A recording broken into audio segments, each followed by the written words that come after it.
Jisoo always knew when her mother-in-law's mood was shifting because it started the same way every time. A long sigh, a clatter of dishes a little louder than necessary, and then a sentence that wasn't really about the present situation. That Saturday, Jisoo was hosting a small dinner, nothing fancy, just stew, rice, and 2 side dishes. Her husband, Minho, had invited a young couple from church who were new in town. Jisoo really wanted the night to feel warm and safe for these guests. But the moment her mother-in-law stepped into the kitchen, she scanned the counters like an inspector. "You didn't make the braised fish?" she asked, as if it were a moral issue. Jisoo smiled politely. I wasn't sure you liked it, so I made soybean paste stew instead." Her mother-in-law's eyes narrowed, not at the stew, but at something invisible behind it. "When I was your age," she said, wiping her hands with sharp, practiced motions, "I served a table like this every week. My mother-in-law would sit right there and watch my hands. If I cut the radish too thick, she would slam her chopsticks down. I didn't have a choice." Jisoo nodded. She had heard this story about the chopsticks, the radish, the humiliations so many times she could recite the lines with her. But Jisoo had learned that the story wasn't really a story anymore. It was actually a gateway. And if it opened, something else walked in. Her mother-in-law stared at Jisoo's cutting board.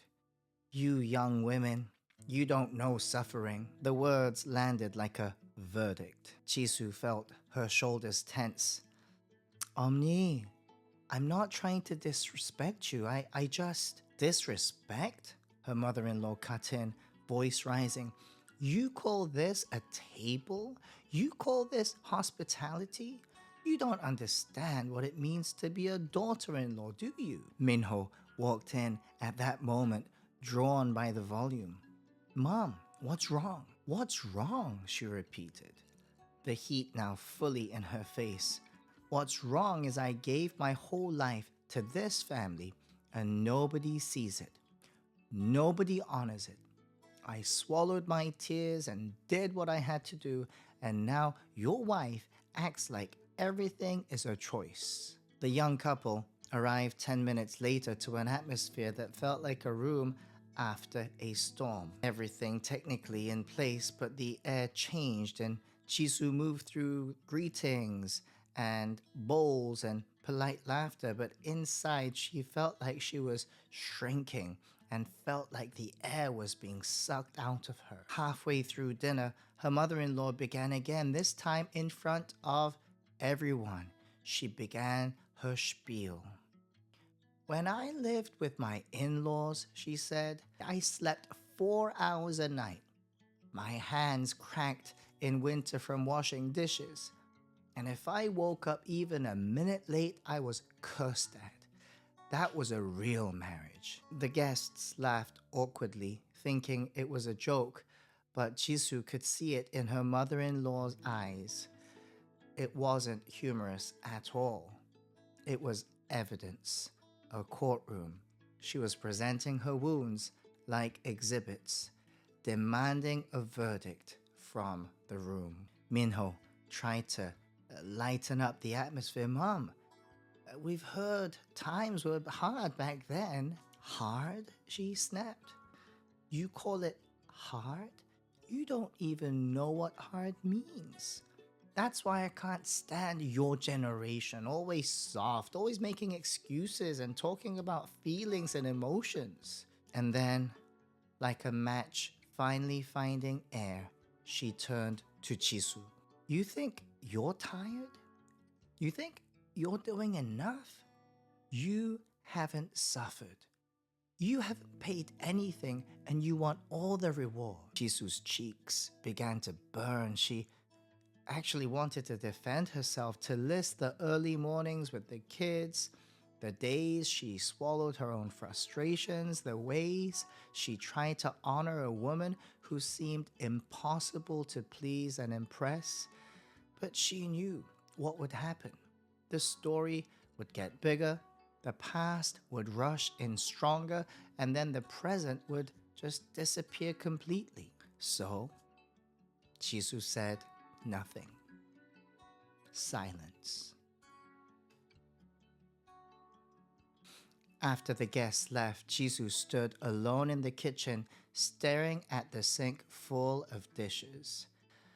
Her mother-in-law had already gone to the living room, exhausted from her anger, as if the fire she set had also consumed her, which indeed it did. Minho came behind Jisoo quietly. "I'm sorry," he said, his voice low. I didn't know she was going to do that." Jisoo kept her eyes on the water running. "It's not about the stew," she whispered. Minho nodded slowly, as if realizing something he had avoided for years. "It's never about the stew." That night, Jisoo lay in bed, listening to her mother-in-law's footsteps in the hall. The same heavy steps she always made when she felt unseen. Thud, thud, thud, thud. Jisoo suddenly pictured her as a young woman alone in a cold kitchen decades ago, being watched, being shamed and measured up, trying to survive, trying to please her own mother-in-law. And she understood. The story wasn't just a memory. It had become a map. Her mother-in-law was actually still living there, still cutting radish under someone else's eyes, still hearing the chopsticks slam. She had carried her wound like a stamp, pressing it into every new moment. And because she never healed, she kept leaving a scar trace on tables, on voices, on relationships, on daughters-in-law who hadn't done anything wrong except exist in a different generation. Jisoo turned over, heart heavy, and wondered if pain could ever be honored without being repeated, if a past wound could be named without being used as a weapon. Because she could feel it even then, if she wasn't careful, the scar trace would try to pass through her too. Here's a question that might stop you cold. When you walk out of a room, when you finish a conversation, when a season of your life ends, what is left behind? What do you leave behind? Not what you meant to leave, but what you actually left. What kind of fragrance or legacy did you leave? Because every person marks their life with one of two kinds of traces, and most of us have never stopped to ask which one we're leaving. You just heard the story of Jisoo and her mother-in-law. Hi, I'm Pastor Elijah. Welcome back to the channel. Today we want to talk about the idea of what we want to leave behind. I need to give you two forms of ideas. One is a scar trace, and the other is a blood trace. Stay with me, because by the end of this, I want you to walk away with something very specific, what I'm calling your Shema, your singular declaration, your soul's mission statement, as it were. The first kind of person lives by what I call a scar trace. Now you need to remember the story of Jisoo and her mother-in-law. These are the marks of old wounds, and here's what makes this so insidious. It's not always obvious. It doesn't always look like bitterness or anger, though sometimes it does, but sometimes it looks like caution, maybe even wisdom.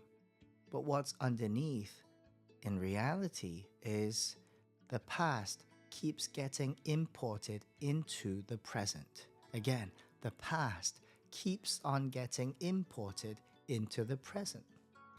So someone who lives by the scar trace is constantly replaying.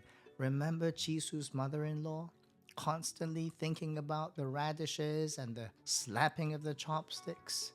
Yeah, even when today there's nothing to do with that memory, they keep on repeating it.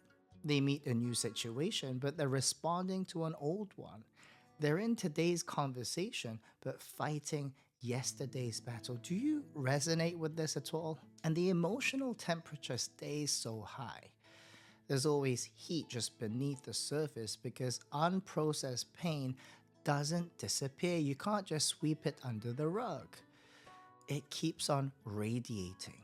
Maybe you've seen this. Maybe you're living it. Repeated stories of suffering that get told so often they become part of the family furniture. Narratives of pain that get passed down like an inheritance that you really don't want to receive. And here's the hard truth: scar tissues doesn't just live in one person, it's transferred. It shapes the people around you, it creates a culture around you. So ask yourself honestly, am I living today through the lens of an old wound? Are you living like Jisu's mother in law? But there's another way to live: the blood trace. The mark of what has already been paid for, already been covered, already been buried and paid for because the pain has been healed. The pain has been ministered to by the blood-stained hands of Jesus. And this person who has been healed always wakes up with a choice. The choice to live today without dragging yesterday's baggage along with them. And I want to be very clear. This isn't toxic positivity. It's not pretending nothing just happened. And it's not spiritual bypassing where you slap a smile on unhealed wounds. It's nothing like that. It's something much more deliberate and intentional. It's saying, what was done for me is greater than what was done to me. And because of that, today gets to be different, and you begin a brand new slate. You have a brand new canvas. Have you ever noticed that a lot of indecision comes from trauma? When we've been hurt by making the wrong choice before, or when we watch someone we loved get hurt, we start to freeze and we begin to not and we begin to doubt, we begin to hesitate and overanalyze. And we keep every option open because committing to something feels dangerous. What if I get it wrong? And we stay stuck at the intersection, watching the light turn green, but we're not moving forward. But here's a reframe that genuinely changed something for me. And I know it can change for you. What if the decision isn't really yours to agonize over? What if, when the Holy Spirit is already speaking clearly, your only job is to walk forward? When He says go, all we need to do is obey and move forward. Think about it in this way. If there's only one road lit up in front of you, there's no conflict. There's nothing left to choose. You just go. We call this following the path of Jesus. However, the paralysis comes when we keep negotiating with what we already know. Peace comes when we stop negotiating and start walking. Which brings me to the Shema. We know the Shema as the following: love the Lord your God with all your heart, with all your soul, and with all your strength. Deuteronomy 6:5.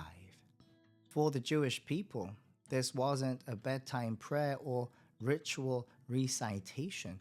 It was a vow, an oath sworn at the cost of life itself, a declaration that said, there is no backup God, there is no plan B, this is my singular allegiance. They recited it morning and evening, lying down and rising up, not because they were mindlessly repeating words, but because they were engraving something onto the architecture of their inner life and being. They were deciding again and again what would live at the center of their lives. And because of that, it shaped everything: their identity and decision making, and their courage under pressure. It formed them. Do you know that saying that goes, there are no atheists in foxholes? When things get hard, everyone reaches for something or someone. The question is, what have you been storing? What's actually on the hard drive of your soul? When the pressure comes and your defenses are down, what rises up within you? In other words, who are you really? Is it still the old wound, the old stories, the old fear that come up again and again and again like Jisu's mother-in-law? Or is it something solid that's engraved in your heart, the Word of God, the Shema? Remember, the Shema is your answer to that question, not just doctrine you believe, but the living declaration you've internalized so deeply it comes out under pressure. It's what you do when things get hard. It's what you say when you have no script. It's the thing you've etched into yourself through faith, and it becomes a part of you, the Shema. So I want to leave you with the question the whole video has been building toward.